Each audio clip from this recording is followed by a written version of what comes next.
വളരെ പ്രൗഢമായി നടത്തിവന്ന അവലോറ സെക്ടർ സാഹിത്യോത്സവന്റെ സമാപന പരിപാടിയിലാണ് നമ്മൾ ഒരുമിച്ച് കൂടിയിരിക്കുന്നത്. ഒരുപാട് വിജയങ്ങളുടെ ആഘോഷങ്ങളും ഒരുപാട് മത്സരങ്ങളുടെ ഏറ്റവും വലിയ റിസൾട്ടുകൾ കാത്തിരിക്കുകയും കാതോർക്കുകയും ട്രോഫികളും അനുമോദനങ്ങളും ഏറ്റുവാങ്ങാനിരിക്കുകയും ചെയ്യുന്ന ഈ ഒരു സദസ്സിനോട് വലിയൊരു അനുമോദന പ്രഭാഷണത്തിന്റെ ആവശ്യമില്ല എന്ന് അറിയുകയാണ്, മനസ്സിലാക്കുകയാണ്. സമയം വളരെ ദീർഘിച്ചതുകൊണ്ട് തന്നെ സാഹിത്യോത്സവങ്ങൾ കേരളീയ സമൂഹത്തിൽ നമ്മുടെ രാജ്യത്ത് തന്നെ വലിയ മാറ്റങ്ങൾ ഉണ്ടാക്കിയ ഏഷ്യയിലെ തന്നെ ഏറ്റവും വലിയ കലാമത്സരമാണ് സാഹിത്യോത്സവം എന്ന് പറയുന്നത്. കലകൾക്കും സാഹിത്യത്തിനും വളരെ കൂടുതൽ സ്വാധീനം ഇസ്ലാമിക ദഅവാരംഗത്ത് പ്രബോധന രംഗത്ത് ഉണ്ട് എന്ന് എല്ലാവർക്കും അറിയാവുന്നതാണ്. മഹാനായ മൂസാ നബി അലൈഹി സ്വലാത്തു വസ്സലാം അള്ളാഹുവിനോട് നടത്തുന്ന ഒരു റിക്വസ്റ്റ് ഉണ്ട്. പരിശുദ്ധ ഖുർആൻ അത് പറയുന്നു, അഖീ ഹാറൂൻ ഹുവ അഫ്സഹു മിന്നി ലിസാനൻ ഫഅർസിൽഹു മഈ റിദ്ആ. അല്ലാഹുവേ, എൻ്റെ സഹോദരൻ ഹാറൂൻ അലൈഹി സ്വലാത്തു വസ്സലാം എന്നേക്കാൾ വാചാലതയുള്ള ആളാണ്. ആളുകളോട് പ്രഭാഷണം നടത്തി ആളുകളെ വശീകരിക്കാൻ സ്വാധീനമുള്ള ആളാണ്. അതുകൊണ്ട് ഫഅർസിൽഹു മഈ റിദ്ആ, എൻ്റെ സഹായിയായി ഇസ്ലാമിക ദഅവാരംഗത്ത് എൻ്റെ മുതൽക്കൂട്ടായി ഹാറൂൻ അലൈഹി സ്വലാത്തു വസ്സലാമിനെ എൻ്റെ കൂടെ പറഞ്ഞയക്കണമെന്ന് അള്ളാഹുവിനോട് മൂസാ നബി അലൈഹി സ്വലാത്തു വസ്സലാം ഇസ്ലാമിക പ്രബോധന രംഗത്ത് നടത്തിയ ഒരു റിക്വസ്റ്റ് പരിശുദ്ധ ഖുർആൻ നമ്മെ ഓർമ്മപ്പെടുത്തുന്നുണ്ട്. ഇങ്ങനെ കലകൾക്ക്, സാഹിത്യങ്ങൾക്ക്, പ്രഭാഷണങ്ങൾക്ക്, പാട്ടുകൾക്ക്, തൂലികൾക്ക് ഇസ്ലാമിക ദഅവാരംഗത്ത് വലിയ സ്വാധീനമുള്ളതായി നമുക്ക് കാണാൻ കഴിയും. ലോകത്തു നടന്ന പല വിപ്ലവങ്ങളിലും ലോകത്തു നടന്ന പല ഘോരമായ വാഗ്വാദങ്ങളും പ്രക്ഷോഭങ്ങളും ഒക്കെ നടന്നപ്പോൾ ആ പ്രക്ഷോഭങ്ങളുടെ വഴി തിരിച്ചുവിടാൻ വലിയ പല യുദ്ധങ്ങളുടെയും വഴി തിരിച്ചുവിടാൻ പോലും വലിയ തൂലികകൾക്ക് സാധിച്ചിട്ടുണ്ട് എന്ന് ചരിത്രം പഠിക്കുമ്പോൾ നമുക്ക് വായിക്കാൻ കഴിയുന്നതാണ്, മനസ്സിലാക്കാൻ കഴിയുന്നതാണ്. നമുക്കറിയാം, നമ്മുടെ സാഹചര്യങ്ങൾ മോശമായി കൊണ്ടിരിക്കുന്നു. നാടുകളും പരിസരങ്ങളും സാമൂഹ്യ അപജയങ്ങളെ കൊണ്ടും വിപത്തുകളെ കൊണ്ടും ഗ്രസിച്ചു കൊണ്ടിരിക്കുകയാണ്. നമ്മുടെ നാട്ടിലെ ചെറുപ്പക്കാർ, നമ്മുടെ നാട്ടിലെ യുവാക്കർ നേരത്തെ ഉദ്ഘാടന ഭാഷണത്തിൽ സൂചിപ്പിച്ചതുപോലെ ലഹരിയുടെ അടിമകളായി മാറിക്കൊണ്ടിരിക്കുകയാണ്. എന്തുകൊണ്ടാണ് ലഹരി നമ്മുടെ നാട്ടിൽ അധികരിക്കുന്നത് എന്നതിനെ കുറിച്ച് നമ്മൾ ആലോചിച്ചാൽ നമ്മുടെ നാട്ടിലെ ചെറുപ്പക്കാരുടെ ലൈഫ് സ്റ്റൈലുകൾ മാറി എന്നുള്ളതാണ്. പഴയകാലത്തെ ഒരു 18 വയസ്സുള്ള 15 വയസ്സുള്ള 20 വയസ്സുള്ള ഒരു ചെറുപ്പക്കാരന്റെ മനോഭാവമല്ല ഇന്ന് നമ്മുടെ നാട്ടിൽ ജീവിച്ചു കൊണ്ടിരിക്കുന്ന ചെറുപ്പക്കാരുടെ മനോഭാവങ്ങൾ. നിങ്ങൾ നോക്കൂ, ഇന്ന് 6 7 അല്ലെങ്കിൽ 10 യൂണിറ്റുകൾ ഇവിടെ സാഹിത്യോത്സവിന്റെ വ്യത്യസ്തമായ പരിപാടികൾക്ക് വേണ്ടി സംബന്ധിച്ചപ്പോൾ ഈ മത്സരാർത്ഥികളിലോ ഇവിടെ പങ്കെടുത്ത ചെറുപ്പക്കാരിലോ ഒരുപറ്റം യുവാക്കളെ നമുക്ക് കാണാൻ കഴിയുന്നില്ല. വളരെ ചെറിയ കുട്ടികൾ മാത്രമാണ്. 15 വയസ്സിനു താഴെയുള്ള അല്ലെങ്കിൽ 13 12 10 വയസ്സുള്ള കുട്ടികൾ മാത്രമാണ് നമ്മുടെ ഈ സദസ്സിലുള്ളതെങ്കിൽ ഇത് ഈ സദസ്സിന്റെ മാത്രം അവസ്ഥയല്ല. 18 വയസ്സുള്ള 22 വയസ്സുള്ള ടീനേജ് പ്രായത്തിലെ ചെറുപ്പക്കാരെ നമുക്ക് ലഭിക്കുന്നില്ല എന്നുള്ളത് ഇന്ന് സമൂഹം അനുഭവിച്ചുകൊണ്ടിരിക്കുന്ന, എല്ലാ സംഘടനകളും അനുഭവിച്ചുകൊണ്ടിരിക്കുന്ന, രാഷ്ട്രീയ പാർട്ടികൾ അനുഭവിച്ചുകൊണ്ടിരിക്കുന്ന ഏറ്റവും വലിയൊരു പ്രതിസന്ധിയാണ്. അതിന്റെ കാരണം എന്താണ്? അത്തരം ആളുകളുടെ ടേസ്റ്റിൽ പെട്ടതല്ല ഇത്തരം ധാർമ്മിക പരിപാടികൾ. അത്തരം ആളുകളുടെ, അത്തരം ചെറുപ്പക്കാരുടെ, അത്തരം യുവാക്കളുടെ ടേസ്റ്റിൽ പെട്ടതല്ല ഇത്തരം കലാമത്സരങ്ങളോ ധാർമ്മിക പരിപാടികളോ എന്നുള്ള ഒരു തിരിച്ചറിവ് നമുക്കുണ്ടാകേണ്ടതുണ്ട്. അവരുടെ ടേസ്റ്റ് എന്താണ്? അവർക്ക് വേണ്ടത് 1.5 ലക്ഷം രൂപയുടെ ഐഫോൺ പ്രോ മാക്സുകളാണ്, റൈസിംഗ് ബൈക്കുകളാണ് നമ്മുടെ ചെറുപ്പക്കാർക്കൊന്ന് വേണ്ടത്.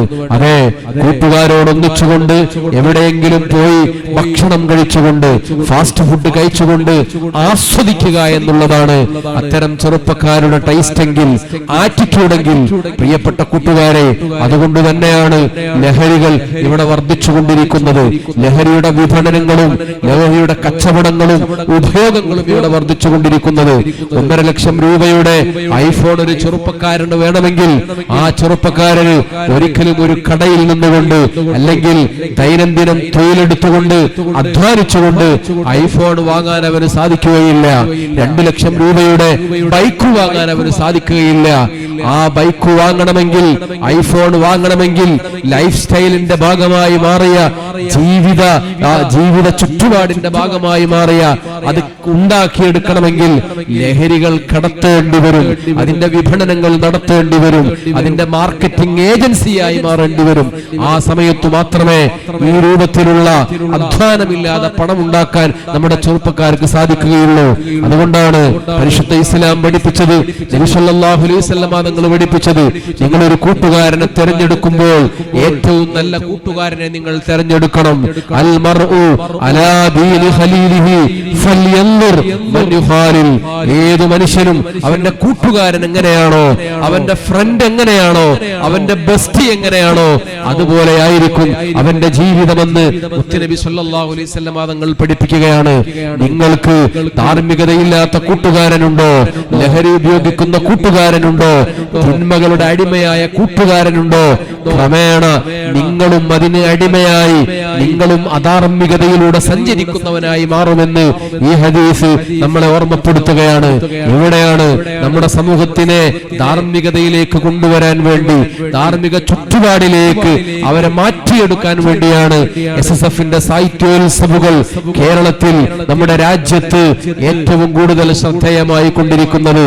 കുട്ടികളുടെ വാശിയും കുട്ടികളുടെ മത്സരങ്ങളും നന്മകളുടെ വേദികളിലാകട്ടെ, നന്മകൾക്ക് വേണ്ടിയുള്ള മത്സരങ്ങളാകട്ടെ, അതെ പാടിക്കൊണ്ട്, നന്മ പാടിക്കൊണ്ട്, നല്ല കഥകൾ പറഞ്ഞുകൊണ്ട് നബി സല്ലല്ലാഹു അലൈഹി വസല്ലം തങ്ങളുടെയും സ്വഹാബത്തിന്റെയും ജീവിത ചരിത്രങ്ങളെ പാഠമാക്കിയുള്ള, സന്ദേശമാക്കിയുള്ള പ്രഭാഷണങ്ങളും കഥകളും കവിതകളും പാട്ടുകളും നശീദകളും, ആ നശീദകളിൽ മത്സരങ്ങൾ നടക്കട്ടെ, ആ പ്രഭാഷണങ്ങളിൽ മത്സരങ്ങളിൽ നടക്കട്ടെ, നല്ല കഥകളിൽ മത്സരങ്ങൾ ഉണ്ടാകട്ടെ.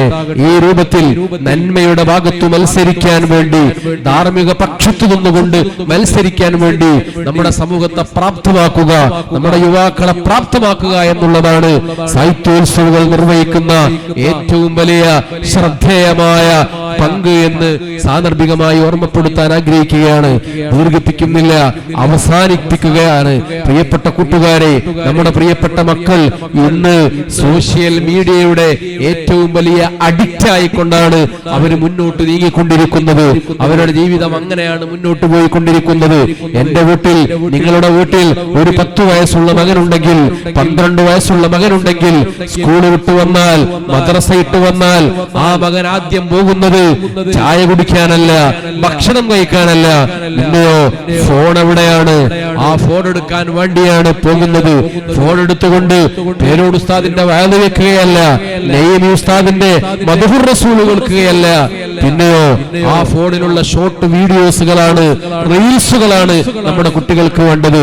ആ റീൽസിലുള്ള സംഗീതങ്ങളും ആ റീൽസിലുള്ള ഡാൻസുകളും അത് കണ്ട് ആസ്വദിച്ചുകൊണ്ട് അതിനഡിക്റ്റായി ഫോണില്ലാതെ ജീവിക്കാൻ കഴിയാത്ത രൂപത്തിലേക്ക് സോഷ്യൽ മീഡിയയുടെ അതിപ്രസരം നമ്മുടെ മക്കളെ മാറ്റിയെടുത്തുവെങ്കിൽ, ഇവിടെയാണ് കൂട്ടുകാരെ, ഇവിടെയാണ് സഹോദരന്മാരെ, നമ്മുടെ മക്കളെ നല്ലത് കാണുന്നതിലേക്ക്, നല്ലത് ചിന്തിക്കുന്നതിലേക്ക്, നല്ലത് കേൾക്കുന്നതിലേക്ക്, മദ്ഹുർ റസൂലുകൾ കേൾക്കുന്നതിലേക്ക്, നല്ല പ്രഭാഷണങ്ങൾ കേൾക്കുന്നതിലേക്ക്, നല്ല കാര്യങ്ങൾ കാണുന്നതിലേക്ക് നമ്മുടെ മക്കളെ നമ്മൾ മാറ്റിയെടുക്കേണ്ടതുണ്ട്.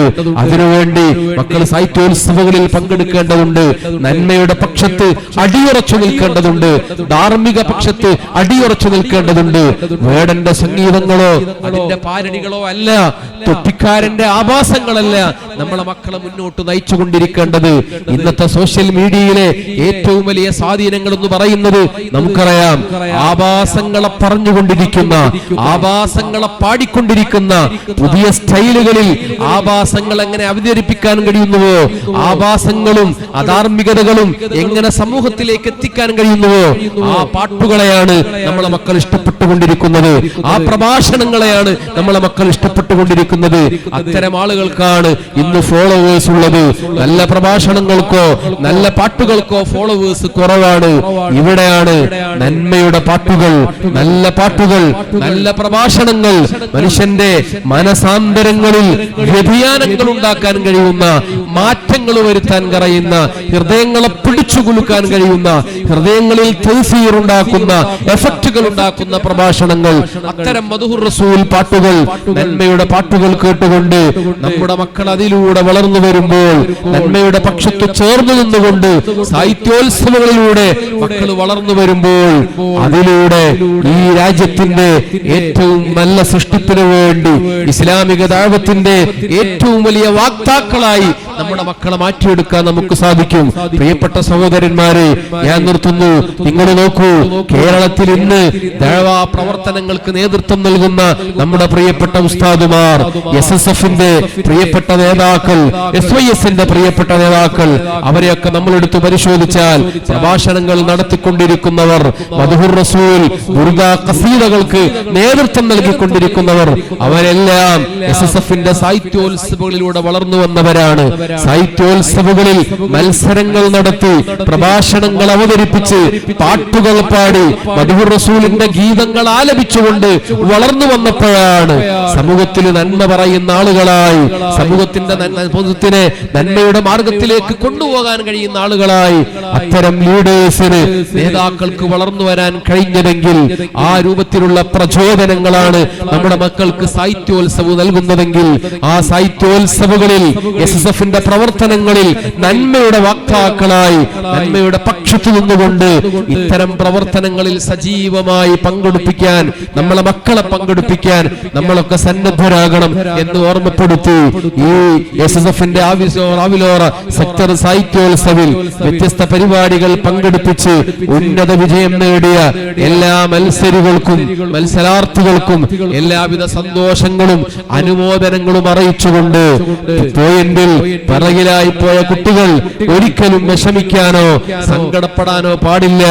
കാരണം ഇനിയും അവസരങ്ങൾ ജീവിതത്തിൽ ഒരുപാടുണ്ട്. നമ്മുടെ പ്രോഗ്രാം മോശമായതുകൊണ്ടോ നമ്മുടെ പരിപാടി മോശമായതുകൊണ്ടോ അല്ല നമ്മൾ പിറകിലായി പോയത്. പിന്നെയോ നമ്മേക്കാൾ നല്ല രൂപത്തിൽ നമ്മുടെ കൂട്ടുകാരൻ പരിപാടി അവതരിപ്പിച്ചത് കൊണ്ടാണ്, നമ്മേക്കാൾ നല്ല പ്രഭാഷണം അവൻ നടത്തിയത് കൊണ്ടാണ്, നമ്മേക്കാൾ നല്ല പാട്ട് അവൻ പാടിയത് കൊണ്ടാണ്. അടുത്ത സാഹിത്യോത്സവങ്ങളിൽ അതിലും നന്നായി നമുക്ക് പാടണം. അടുത്ത സാഹിത്യോത്സവങ്ങളിൽ അതിലും നന്നായി നമുക്ക് കഥ അവതരിപ്പിക്കണം, നമുക്ക് കവിത അവതരിപ്പിക്കണം, കവിത പ്രസന്റ് ചെയ്യണം. അതിന് നല്ല പ്രാക്ടീസുകളും നല്ല രൂപത്തിലുള്ള പരിശീലനങ്ങളും നൽകി, വിജയം പരാജയം എന്ന് പറയുന്നത് വിജയത്തിന്റെ ഏറ്റവും വലിയ മുന്നോടിയാണ് എന്ന തിരിച്ചറിവ് മനസ്സിലാക്കിക്കൊണ്ട് മുന്നോട്ട് പോകാൻ നമുക്ക് സാധിക്കട്ടെ എന്ന് ഓർമ്മപ്പെടുത്തി എല്ലാവിധ അനുമോദനങ്ങളും ഈ പരിപാടിക്ക് നേർന്നുകൊണ്ട് വളരെ പ്രൗഢമായി ഭംഗിയായി ഈ വേദി ആവിലോറ സെക്ടർ സാഹിത്യോത്സവത്തിന് വേണ്ടി സജ്ജീകരിച്ച സെക്ടർ ഭാരവാഹികളെയും ഈ നാട്ടിൽ അതിനുവേണ്ടി എല്ലാ സൗകര്യങ്ങളും ചെയ്തു കൊടുത്ത ഇവിടുത്തെ ആതിഥേയരായ മുഴുവൻ ഭാരവാഹികളെയും നേതാക്കളെയും ഒരിക്കൽ കൂടി പ്രശംസിച്ചുകൊണ്ട് വാഹിറു ദഅ്വാന അനിൽ ഹംദുലില്ലാഹി റബ്ബിൽ ആലമീൻ വാക്കുകൾ അവസാനിപ്പിക്കുന്നു. അസ്സലാമു അലൈക്കും വറഹ്മത്തുള്ളാഹി വബറകാതുഹു.